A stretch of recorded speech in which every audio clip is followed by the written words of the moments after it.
I hope आप सब लोग ठीक होंगे सबके सब।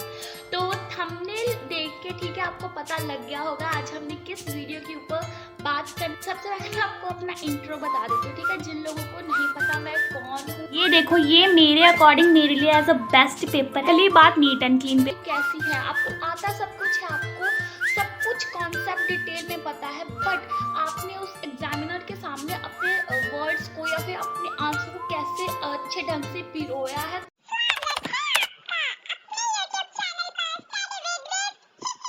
वीडियो स्टार्ट करने से पहले मैं आपको ये बता दूं, जिन लोगों को नहीं पता कि मैं कौन हूँ, तो मैं हूँ बिपाशा कनौजिया। मैंने अपनी स्कूलिंग ठीक है CBSE से की है, मतलब KV से की है। KV number 2 first station Adampur से पूरी कंप्लीट की है। एंड वहाँ से मैंने 12th में अपने 90.6 ठीक है मार्क्स सिक्योर किए थे। कैसे किए थे आज मैं उसी के बारे में बताने जाऊँगी, ठीक है। वीडियो को आप डिटेल में देखना, पूरा देखना, क्योंकि एंड में मैं आपको लाइव प्रूफ भी दिखाऊंगी। मेरे पास मेरे एग्ज़ाम्स पड़े हैं और उन एग्ज़ाम में मैंने 90 स्कोर किया है, ठीक है।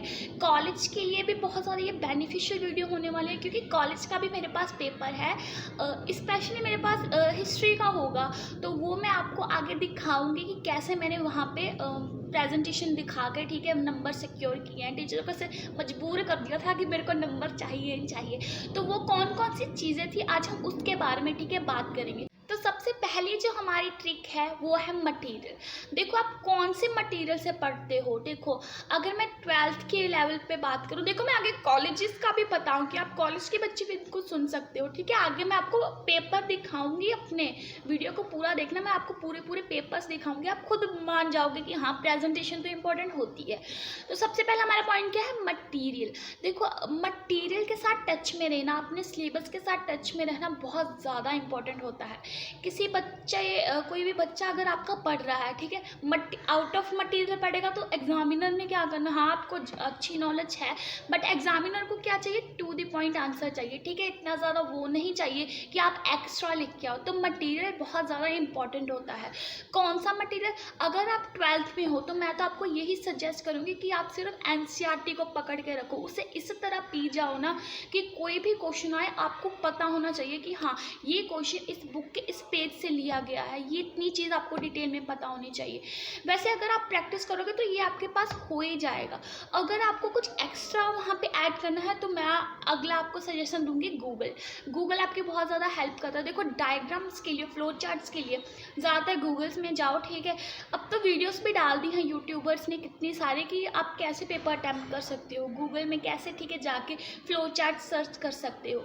मैं अपने टाइम पे क्या करती थी, 12th में जब मैं थी तो उसके लिए मैं बेसिकली कोई भी टॉपिक हो गया, तो जैसे आपका पॉलिटिकल का हम टॉपिक उठाते हैं, यूरोपियन यूनियन। अब यूरोपियन यूनियन के आ जाते हैं फीचर्स लिखने के लिए बोर्ड में, ठीक है, कॉमन क्वेश्चन है, पता ही है कि आना है। तो इसको आप प्रेजेंट कैसे करोगे, तो प्रेजेंट करने का तरीका क्या होगा आपका, आप क्या करोगे कि यूरोपियन यूनियन का बीच में मैप बना के आ सकते हो, फिर आसपास में ठीक है उसके ऐसे लाइन्स खींच के उससे उसके पॉइंट्स वहाँ पे लिख के आ सकते हो। तो ये वे ऑफ प्रेजेंटेशन हो गया। मैंने यहाँ पे मैप बनाया, आप वहाँ पे कोई और चीज़ बना के आ सकते हो, ठीक है। मटीरियल के बाद जो मेरे पास पॉइंट है वो है प्रेजेंटेशन। प्रेजेंटेशन सबसे ज़्यादा important as a major role जिसका होता है पेपर अटेम्प्टेशन में, सबसे ज़्यादा उसका होता है, ठीक है। प्रेजेंटेशन जिसकी अच्छी होगी मार्क्स वो खींच के ले ही जाएगा, ठीक है। आप ये मत सोचो कि आपकी गंदी हैंड राइटिंग है। देखो हैंड राइटिंग तो वैसे थोड़ी अच्छी चाहिए, बट ऐसे भी नहीं होना कि कीड़े मकोड़े आपने बाए हो वो पता ही ना लगे। हैंड राइटिंग आपकी अच्छी होनी चाहिए, नीट एंड क्लीन होना चाहिए पेपर। बट प्रेजेंटेशन देखो क्या होती है, बहुत ज़्यादा एक अच्छा रोल प्ले करती है आपकी प्रेजेंटेशन आपकी पेपर अच्छा कर भी सकती है और बिगाड़ भी सकती है अगर आपने गलत प्रेजेंटेशन की होगी। प्रेजेंटेशन में आप क्या कर सकते हो, फ्लो चार्ट्स बना के आ सकते हो, जैसे अभी मैंने आपको बताया। मैप यूज़ कर सकते हो आप हिस्ट्री में मैप्स बनाओगे, उसकी बहुत ज़्यादा ठीक है वैल्यू की जाती है प्रेजेंटेशन के ऊपर। और अलग अलग डायग्राम्स हो गए, जैसे डायग्राम्स तो जो मेन कॉमन होता है बच्चे ऐसे ही बनाते हैं, सर्कल या ट्राइंगल, ये चीज़ें बनाते हैं, ठीक है। और भी आप बहुत कुछ कर सकते हो। प्रेजेंटेशन में आपको नीट एंड क्लीन अपना पेपर रखना पड़ेगा। हमारा पॉइंट है नीट एंड क्लीन पेपर। आप कोई भी अपना ठीक है एग्जाम करते हो उसके लिए नीट एंड क्लीन पेपर बहुत ज़्यादा इंपॉर्टेंट रहता है। आपने एक आंसर में ठीक है गंद मचाया, वो टीचर देखना बर्दाश्त ही नहीं करेगा।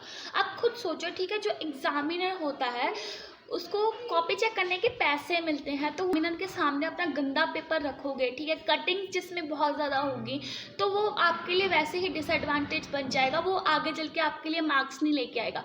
तो नीट एंड क्लीन पेपर होना भी बहुत ज़्यादा इंपॉर्टेंट रखता है। Material presentation, neat and clean paper, आपको समझ में आ गए ये पॉइंट्स? ये बहुत ज़्यादा इंपॉर्टेंट है। अगर आप इन पॉइंट्स को अभी से समझ लोगे ना, अभी से अप्लाई करने लग जाओगे, इवन आप अगर स्कूल में हो अभी से अप्लाई करोगे तो कॉलेज में इसका बेनिफिशियल होगा। कॉलेज में अप्लाई करोगे तो जब आप अपने बच्चों को पढ़ाओगे, जिन्होंने आगे चल के टीचिंग लेनी है, उनके लिए बहुत ज़्यादा बेनिफिशियल होगा। बच्चे एग्जामिनर को बेवकूफ़ मत बनाया करो एग्ज़ाम्स में। कई बार मैंने खुद देखा है, जिन स्टूडेंट्स को मैं पढ़ाती हूँ, आंसर पता है कैसे लिखते हैं सॉरी, समझ लो उनको मैंने, ठीक है, हड़प्पन सिविलाइजेशन के ऊपर कोई भी क्वेश्चन दे दिया, स्क्रिप्ट उठा लेते हैं हम, ठीक है, हड़प्पन सिविलाइजेशन की स्क्रिप्ट में मैंने उनको बताया कि आपको स्क्रिप्ट के बारे में लिखना है, 3 मार्क्स का क्वेश्चन है, आप लिख के आओ। क्या करेंगे, पहले और लास्ट के पॉइंट ठीक लिख देंगे, बीच में कोई गाना ही लिख के आ जाएंगे। आप देखो एग्जामिनर इतना बेवकूफ़ नहीं होता है, इवन मुझे पता लग जाता है, मेरी प्रैक्टिस है, तो मेरे से तो हाई लेवल के यार प्रोफेसर वहाँ पे बैठे होते हैं, ठीक है, आपके एग्जाम्स चेक करने के लिए। वो पेपर देख के ही आपको बता देंगे कि बच्चे ने ठीक लिखा है कि नहीं। आपको प्रेजेंट तो करनी है चीज़ें, बट ठीक ढंग से करनी है, टोनी कक्कर के गाने नहीं उसमें लिख के आने, ठीक है। कि मैंने आपको बताया था कि मैं प्रूफ के साथ, ठीक है, आपको बताऊंगी कि आप कैसे अच्छे मार्क्स स्कोर कर सकते हो। देखो टिप्स एंड ट्रिक्स तो मैंने बता दी, अब जस्ट मैं आपको उसका एक एग्जाम्पल दिखाने जा रही हूँ। देखो ये है मेरे पास मेरा स्कूल का एग्ज़ाम, ये प्री बोर्ड हुए थे हमारे 3rd, क्योंकि उस टाइम पर मेरे टाइम पर कोविड चल रहा था, तो हमारे फर्स्ट प्री बोर्ड ऑनलाइन हुए थे, बट जो 3rd प्री बोर्ड हुए थे वो हमारे स्कूल्स में हुए थे, ठीक है। तो जिसमें मैंने 80 आउट ऑफ 73, ठीक है, स्कोर किया है। किसने किया है? हिस्ट्री में किया है। और इसमें जो मेरी गलती रही होगी ना, वो आपको रिपीट नहीं करनी है, ठीक है। एंड जो मेरे पास अगला पेपर है वो है मेरे कॉलेज का, मैं आपको वो भी दिखा देती हूँ। अरे यार ये देखो, और ये भी मेरा हिस्ट्री का एग्ज़ाम है, इसमें मैंने 100 आउट ऑफ 90 स्कोर किया है, ठीक है। ये हमारे यूटीज हुए थे। कॉलेज के बच्चों, तुम्हें भी आइडिया मिल जाएगा कि कैसे तुमने पेपर क्या बोलते हैं यार, पेपर प्रेजेंट करके आना है। एंड स्कूल्स का तो मैं दे ही रही हूँ, ठीक है। तो जल्दी से स्टार्ट करते हैं, ठीक है। तो सबसे पहले मैं आपको हिस्ट्री का दिखाऊंगी। देखो ऐसा ही मेरे पास इवन जियोग्राफी का भी है, किधर गया, हाँ इधर रखा था मैंने। देखो जियोग्राफी का है, बट ये चेक नहीं है, बट प्रेजेंटेशन मैंने इसमें भी की थी, ये मैंने चेक नहीं करवाया था सर को, हमने जस्ट PDF बना के सेंड की थी, ठीक है, सर ने चेक कर दिए थे। तो हिस्ट्री में जैसे बच्चों के नंबर कम आते हैं, अब देखो टेक्निक क्या होती है हिस्ट्री का पेपर लिखने की। देखो मटीरियल हर एक बच्चे को आता होता है हिस्ट्री के पेपर लिखने के लिए, हर एक बच्चा बहुत मेहनत करता है, बट कुछ ऐसे निकल जाते हैं जो अपने प्रेजेंटेशन से ही, ठीक है, टीचर्स के मार्क्स खींच लेते हैं। वो प्रेजेंटेशन कैसी होनी चाहिए? आप देखो, आपको 12th में CBSE में क्या चीज़ है कि आपको 1 मार्क्स के क्वेश्चन आएंगे। तो आप अगर आपने नोटिस किया होगा, ठीक है, मैंने यहाँ पे लाइन डाली है, जैसे फर्स्ट क्वेश्चन है हमारा, कौन सी वो पहली साइट थी इंडस वैली की, ठीक है, जो डिस्कवर हुई थी, तो वो थी हड़प्पा। तो यहाँ पे सर ने और ऐसे कर दिया, बट मैंने यहाँ पे पेंसिल से हल्का सा मार्क किया है, बट सर बोल रहे थे यहाँ पे मेरी ये मिस्टेक थी कि थोड़ा सा डार्क करो। अब देखो यहाँ पे पता नहीं लग रहा, आपको पता लग रहा है? नहीं लग रहा, ऐसे ही लग रहा है कि मार्क ही नहीं किया। तो 1 मार्क के क्वेश्चन के लिए ये चीज़ बहुत ज़्यादा इंपॉर्टेंट बन जाती है कि आप उस चीज़ को मार्क करो एग्जैक्टली। अब 1 मार्क का क्वेश्चन है, पूरी लाइन लिखी है, टीचर का ध्यान कहाँ जाएगा? हड़प्पा ढूंढने के लिए, क्योंकि आंसर है हड़प्पा आपका। तो इसको अगर आप और अंडरलाइन कर दोगे, ठीक है, आपका प्रेजेंटेशन और होगा। तो ऐसे ही देखो पूरे मैंने 1 मार्क्स के क्वेश्चन किए हैं। हाँ कहीं गलत भी है, जैसे ये क्वेश्चन है, लिखना कुछ और था, मैंने लिख कुछ और दिया। तो इससे आपको, ठीक है, पहले इंस्ट्रक्शंस भी ध्यान से पढ़नी है, क्वेश्चन ध्यान से पढ़ना है। ये भी एक ट्रिक है, आप क्वेश्चन ध्यान से पढ़ोगे, क्वेश्चन गलत पढ़ के आगे तो आंसर गलत लिख के आओगे, ठीक है। अब मैं आपको 3 मार्क्स के क्वेश्चन के बारे में बताती हूँ। ओके, तो जैसे 12th में क्या होता है, 12th हिस्ट्री में आपको, ठीक है, और सोर्स बेस्ड क्वेश्चंस भी आते हैं। तो सोर्स बेस्ड क्वेश्चन में भी आपको ज़्यादा कुछ डायग्रामेट्रिकली कुछ बना के नहीं आना, आप सीधा ऐसे आंसर्स लिख के आ सकते हो, बट नीट एंड क्लीन होना चाहिए। मैंने आपको पॉइंट बताया था ना, neat and clean paper and don't cheat your examiner, ठीक है। मैंने यहाँ पे देखो कोई गाना वगैरह नहीं लिखा, कोई भी टोनी कक्कर का गाना नहीं लिखा, यहाँ पे मैंने सिंपल आंसर्स लिखे हैं और ना कोई ज़्यादा डिटेल में लिखे हैं, सिर्फ सीधा सीधा जो सीधा आंसर था वही था, ठीक है। ये चीज़ है। आगे भी हमारे पास सोर्स बेस्ड क्वेश्चन है। देखो Rigveda praise wind for fine sons, ठीक है, ये सब इजीली क्वेश्चन थे, तो इजीली ऐसे ही आपको करके आने हैं एकदम नीट एंड क्लीन के साथ। कोई आपको वो नहीं करके आना इधर भी मार्क करो उधर भी मार्क करो, नहीं, एकदम नीट एंड क्लीन पेपर होना चाहिए। इसके पास में है मेरे पास 3 मार्क्स क्वेश्चन। ऊपर भी देखो ये सोर्स बेस ही क्वेश्चन है आपका, जस्ट सिंपल तरीके से लिख के आना यहाँ पे। अब ये है 3 मार्क्स। 3 मार्क्स का आप क्वेश्चन ध्यान से देखो ज़रा, प्रेजेंटेशन देखो। यहाँ पे मैंने कुछ ज़्यादा किया नहीं है क्योंकि यहाँ पे क्वेश्चन था आपको वेट सिस्टम के बारे में लिखना है। हड़प्पन का अगर आप चैप्टर पढ़ोगे ना, इंडस वैली सिविलाइजेशन आपका फर्स्ट चैप्टर पढ़ोगे, तो वहाँ पे वेट सिस्टम के बारे में बहुत कम डिटेल है।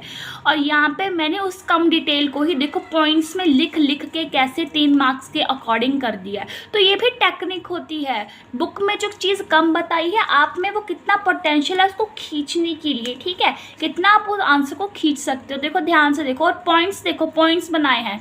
हिस्ट्री में आप पूरा पैराग्राफ लिख के आओगे, दैट इज नॉट मैटर, ठीक है, वो इतना ज़्यादा अफेक्टिव नहीं डालेगा एग्जामिनर के ऊपर। देखो यहाँ पे भी ऐसे ही, ठीक है, मनसबदार सिस्टम के बारे में पूछा है। आपने ये मेरा आंसर देखा होगा तो मैंने इंपॉर्टेंट चीज़ें हाईलाइट की है, जिट इज जाट एंड सवार। ये 2 इंपॉर्टेंट कंपोनेंट थे ना मनसबदार सिस्टम में, आपने पढ़ा होगा या नहीं पढ़ा होगा, अभी तो मैंने ये चैप्टर पढ़ाया ही नहीं है, बट जाट एंड सवार बहुत ज़्यादा इंपॉर्टेंट कंपोनेंट थे। जब मैं अपने करवाऊंगी तो मैं आपको बताऊंगी।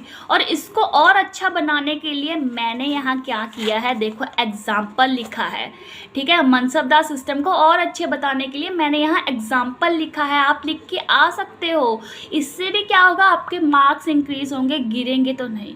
ऐसे ही हमारे पास था जोरदास एमर्ज एज अ पावरफुल, ठीक है, फिगर्स इन बंगाल। क्यों, ये शायद आपके बुक में चैप्टर नहीं है शायद इस बार के स्टूडेंट्स के लिए, बट मैं जस्ट आपको वैसे दिखा रही हूँ। देखो ये सिर्फ पॉइंट्स में मैंने लिखा, मैंने कभी भी पैराग्राफ नहीं यूज़ किया, स्पेशली इन हिस्ट्री में, ठीक है। हाँ, लैंग्वेज के जो पेपर होते थे, फॉर एग्जांपल हिंदी इंग्लिश, वहाँ पे तो पैराग्राफ ही चलते थे, वहाँ दूसरे नहीं चलते थे। ये कौन कौन से कॉजेज़ थे आपके 1857 का जो रिवोल्ट हुआ था, ठीक है, देखो पॉइंट्स देखो। यहाँ पर मुझे थोड़ा सर ने बोल दिया था कि ये थोड़ा तुम्हारा पॉइंट ख़राब है, ठीक है, थोड़ा सा तो इसको ठीक कर लो। बाकी अगर मैं ये ना भी लिख के आऊँ तो मेरे पास इतने पॉइंट्स हैं कि मैं 3 मार्क्स का स्कोर ईजिली ले सकती हूँ। देखो कितने पॉइंट्स बनाए मैंने, 1 2 3 4 बनाए। अगर मैं 3 भी लिख के आती तो इजीली मेरे मार्क्स आ सकते थे, ठीक है। देखो पॉइंट्स में ही लिखा है मैंने, पैराग्राफ नहीं बनाया। क्वेश्चन होता है आपका 8 मार्क्स का क्वेश्चन कि दीदी 8 मार्क्स से क्वेश्चन हम कैसे अटैम्प्ट करें। 8 मार्क का देखो एक तो होता है लेंथी, आपने पहले किया भी नहीं होता, 11th में चलो अटैम्प्ट किया होता है, वो भी आपका फर्स्ट टाइम होता है, बट आपको तो बोर्ड्स का एक्सपीरियंस ही नहीं है क्योंकि आपके टाइम क्या हुआ था, कोविड ने आपको बचा लिया था। बट अब कोविड नहीं है तो आपको खुद अपने से मेहनत करके पास होना पड़ेगा। अब यहाँ पे क्वेश्चन पढ़ो, मुझे यहाँ पे आया था प्री बोर्ड्स में, स्तूपा क्यों बनाए जाते थे, कैसे बिल्ड होते थे और कैसे उनमें डोनेशन दिया जाता था। तो क्वेश्चन की स्टार्टिंग मैंने कहाँ से की, स्तूपा से, कि स्तूपा ही क्या होता है। Stupa was a Sanskrit word which means heap, it was a semi circular mount, it was regarded as a sacred place, ठीक है। तो ये आपको बताना है, क्वेश्चन में जो चीज़ पूछी है पहले उसके ऊपर सीधा फोकस करो कि हाँ ये चीज़ हुई थी। इसको और अच्छा करने के लिए आप पहले इंट्रोडक्शन लिख सकते थे, ये भी कर सकते थे, ठीक है। तो मैंने ऐसे किया। फिर वाई स्तूपा वाज बिल्ड, क्यों बनाए जाते थे, how the stupa was build, कैसे बनाए जाते थे। आगे है मेरे पास कौन कौन से, ठीक है, उस वहाँ पे स्तूपास के अंदर कौन कौन सी चीज़ें होती थी, जैसे अंडा, यष्टिका, हर्मिका, ठीक है, सब चीज़ें होती थी। आगे उनके बारे में मैंने डिटेल में बताया है। कौन कौन से स्तूपास मिले उनको मैंने हाईलाइट करके बताया है। कौन सा स्तूपा जो था आपका डिसइंटीग्रेट हो गया था उसके बारे में भी मैंने बताया है। तो स्तूपा का पॉइंट मैंने एकदम कवर अप कर लिया था। और अगर मैं आपको आगे दिखाऊँ तो आप इम्प्रेस हो जाओगे, देखना।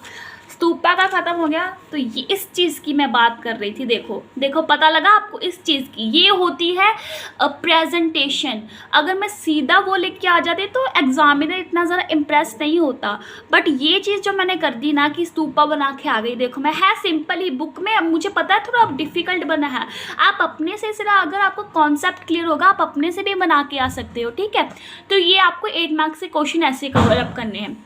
आगे है भक्ति मूवमेंट के ऊपर क्वेश्चन आया था, तो ऐसे ही भक्ति का मैंने ठीक है आगे बताया है कि भक्ति का सोर्स, ये सोर्सेज थे वचना, नलिया, दिव्य प्रबंधम। ठीक है, भक्ति टर्म कहाँ से लिया, इसको हाईलाइट कर दिया स्पेशली कि यहाँ से एग्जामिनर पता कर ले, ठीक है, इजीली मेरे मार्क्स अच्छे आ जाएँ।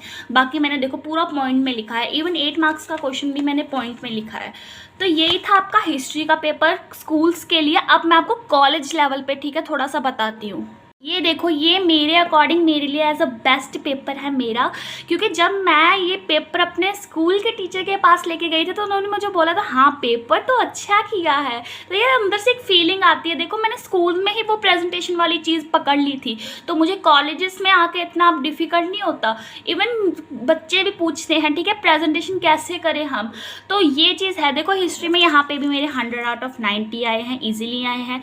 2-2 मार्क्स क्यों कटे उसके पीछे भी मैं रीज़न बता। देखो यूटीएस में हमारे बेसिकली कम ही देते हैं टीचर्स, क्योंकि हाँ हमने फाइनल्स में अच्छे लेकर आने होते हैं। इवन जब आपके प्री बोर्ड्स होंगे तब आपको कम ही मिलेंगे, बट इसका मतलब ये नहीं कि आप 90 डिजर्व नहीं करते, नहीं 90 भी आप डिजर्व करते हो, बट टीचर्स इसीलिए कम देता है कि आगे बच्चे और मेहनत करें और लेके आए। ठीक है, तो अगर आपको 80s की लाइन्स में भी मिल रहे हैं आपके मार्क्स, 100 आउट ऑफ 80 भी मिल रहे हैं, तो आप ये सोच के चलो आप 95 ईजिली क्रॉस कर जाओगे। तो ये प्रेजेंटेशन दिखाती हूँ, ठीक है। मैं आपको कॉलेज के बच्चे आप ध्यान से देखना। तो पहली बात नीट एंड क्लीन पेपर देखो, मेरा पेपर देखो आप, ये मैं ऐसे ज़्यादा बढ़ा चढ़ा के नहीं बोल रही, बट ये देखो चीज़ देखो कि कितना नीट एंड क्लीन मैंने पेपर किया है। तो ये आपको मैं कॉलेजेस का सिस्टम बताती हूँ। मेरे कॉलेज में क्या है कि 8 क्वेश्चन आएंगे, 8 में से 5 करने हैं, 5 जो एक क्वेश्चन होगा उसमें से 20 मार्क्स का होगा। अब 20 मार्क्स के अकॉर्डिंग मेरी लेंथ देखना और मेरी प्रेजेंटेशन देखना। देखो यहाँ पे है सेक्शन ए, आप देख रहे हो इंपॉर्टेंट पॉइंट्स क्या किए, जो मैंने स्कूल में चीज़ सीखी थी, मेरे सर ने बताई थी कि नहीं डार्क करके आना है, यहाँ पे मैंने वो गलती नहीं की। आगे है टेबल्स मैंने बना दिए। अब देखो यहाँ पे मेरे को फ़ायदा बहुत होता है, जिसको प्रेजेंटेशन आती है उसको फ़ायदा बहुत होता है। कौन सा फ़ायदा कि उसको लिखना कम पड़ता है। देखो यहाँ पे मुझे लिखना कम पड़ा, सिर्फ इतना लिखा मैंने। मेरी क्लास के बच्चे पूरी शीटें भर रहे हैं तब भी नंबर नहीं आ रहे। लिखा मैंने सबसे कम है, प्रेजेंटेशन किया और नंबर ले गई। देखो ये चीज़ है। ये डेट्स तो याद नहीं होती, इनकी भी टेक्निक होती है, ठीक है। मैं आपको बताऊंगी, अपनी वीडियोस आगे लेके आऊँगी। एंड ये देखो ये चीज़ होती है देखने वाली यार, ये चीज़ होती है जो दूसरा बच्चा नहीं कर पाता। ये खुद ढूंढ के निकालनी पड़ती है गूगल्स में जाके, जैसे मैंने आपको बताया गूगल में जाके सर्च करो आपको पता लगेगा। ये चीज़ें होती हैं। यहाँ पे मैंने उसका मैप बनाया और साथ में ही उसका ठीक है एक्सप्लेनेशन है, ठीक है। आगे टर्न आउट करते हैं। तो ये देखो पॉइंट्स देख रहे हो कितने अच्छे लग रहे हैं, सुंदरता देख रहे हो मेरे पेपर की, कितने अच्छे लग रहे हैं। आप भी ऐसा कर सकते हो यार। पेपर प्रेजेंटेशन करना बहुत इजी होता है, 1-2 बार प्रैक्टिस करोगे इजीली हो पाएगा। देखो आगे इसको भी मैंने पॉइंट्स में किया है, कहीं मैंने पैराग्राफ नहीं बनाया और ना मैं लिखती हूँ, आदत नहीं है वो। हिस्ट्री में तो आप बेसिकली पॉइंट्स बना के आओ। देखो यहाँ पे ये है, फिर आगे कॉजेज़, ठीक है। कॉजेज़ भी देखो ज़्यादा मैंने लंबा नहीं लिखा है, इतना ज़्यादा नहीं। एंड ये देखो यहाँ पे कितने मिले मुझे 20 आउट ऑफ 18 मार्क्स, हर एक में 18 ही है। मैंने यहाँ पे भी पॉइंट्स और जो इंपॉर्टेंट बातें थी उनको मैंने क्या किया अंडरलाइन। और यहाँ पे सेक्शन बी स्टार्ट हो गया हमारा। तो यहाँ पे क्या देखो, यहाँ पे भी मैंने प्रेजेंटेशन बनाई है। अब ये चीज़ मैंने क्या बनाई थी, कॉलेजेस के स्टूडेंट को पता होगा जिन्होंने मेडिवल हिस्ट्री पढ़ी है कि स्लेव डायनेस्टी, मामलुक डायनेस्टी में कौन से रूलर की हमने बात करनी थी, बलबन की। ये blood and iron policy Balban की है, बलबन की बात करनी थी। तो मैंने यहाँ पे स्लेव डायनेस्टी के सारे रूलर्स लिख दिए, ठीक है। तो उससे भी एक अच्छा इंप्रेशन बढ़ा। आगे है ये इंट्रोडक्शन सारी, ठीक है, ये इंट्रोडक्शन।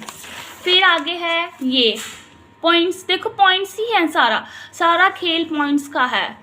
मैंने कुछ यहाँ पे फ्लावर वगैरह नहीं बनाए हैं, किंडरगार्टन के जैसे कुछ नहीं किया, बस आगे सारे पॉइंट्स ही हैं इसमें। मैं जस्ट आपको दिखा रही हूँ कितने मिले मुझे 20 आउट ऑफ 18, ठीक है। एंड ये रहा सेक्शन डी। देखो यहाँ पे भी मैंने डायग्राम्स बनाए हैं, यहाँ पे भी बनाए हैं। ये बुक में नहीं बने हैं हमारी, ठीक है, जस्ट सिंपली डायग्राम्स है। ये एक्स्ट्रा शीट है, ठीक है, ली थी।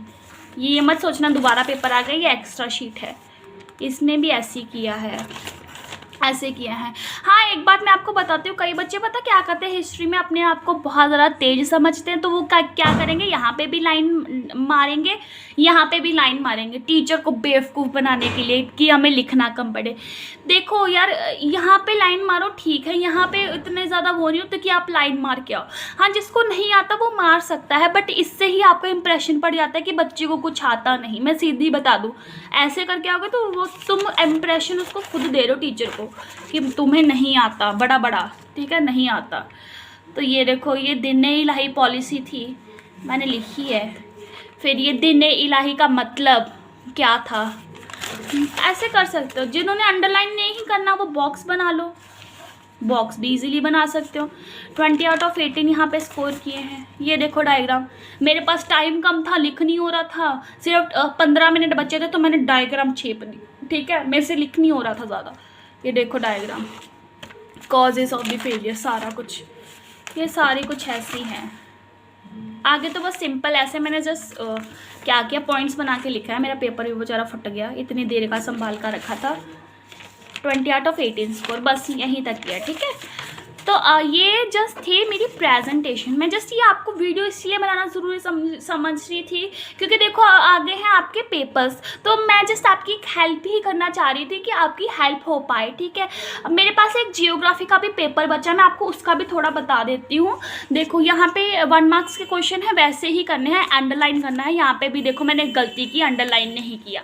मैं जस्ट यहाँ पे आपको डायग्राम्स दिखा देती हूँ जियोग्राफी के, आप कैसे बना सकते हो, ठीक है।